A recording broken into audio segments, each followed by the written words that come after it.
Fatima Nargis is a familiar name to Estok as she bagged the last two S-Master titles. She comes from a family of leaders who dedicated their life for serving this community. Her father, Mr. Sayyid Munvvirali Shihab Thangal, and mother, Ms. Hania Sakaf, have played a huge role in molding Nargis to be the best one. She is the school deputy prime minister. She is an amazing skater who won state-level championship. Time wouldn't be enough to mention the qualities of this young girl. Put your hands together to welcome Fatima Nargis to own the stage.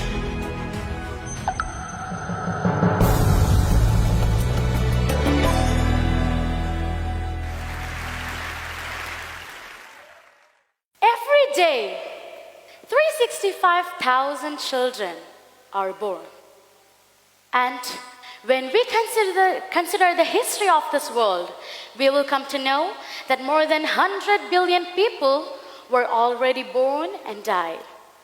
And those who die do not come back, no matter how hard the science and technology progress. As per the World Death Clock, there are more than 50 million deaths every year. Every hour, 6,000 plus deaths are reported. And when we look at the minute-wise calculations, it can be seen that there are more than 100 deaths each minute. And you know, in each second, 2 people die. By the time I complete this talk, say in 5 minutes, 500 or more people might have taken their last breath. Friends, we have just one life. Death is the only most certain fact in this world. Whoever takes birth shall taste death one day or the other. On a regular basis, we see people being born to this world, pursue education, engage in professional activities or run business, lead family life by assuming multiple roles of husband or wife, father or mother, and grandparents.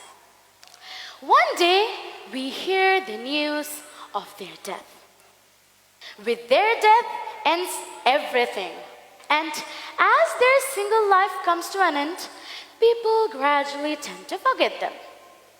On the other hand, there are some people who makes their one life worth 1,000,000. They live so well that it is hard to forget them even after they leave from this world. And such people, in my perception, are having not just one life. They touch hundreds and hundreds of lives during their very short lifespan, and they remain immortal in the hearts of people, even if the time witness umpteen numbers of sunrises and sunsets. Why only some people are considered to be ever living? Why the death is not taking their name and memories from the minds of people along with their death? Once we realize that the life is just one, we can either choose to enjoy it to the fullest and do whatever we want until the angel of death comes to us. Or we can dedicate our single life to many other people around us and use our single life to shed lights on many other lives. And it is this category of people who are considered to be great. Their death is just a physical transition from this world to another. But their souls, in its true sense, remain to be here. Sometimes their name and fame find new horizons after their death. When we think about such people, they have something in common. Their life is not just centered around them.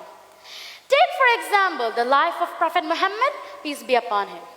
He came to this world when Arabia was completely dark with collapsed social systems and unstructured family ties. The gravity of the system then prevailed can be seen when we think about the plight of girl children at that time. Girls were not allowed to leave, and they were considered as a curse for the family and society. With a few years of continuous efforts, Prophet Muhammad redesigned and reformed the system, which gave huge importance to girls. And he said, whoever raised grows in a decent manner shall be given high ranks in the paradise.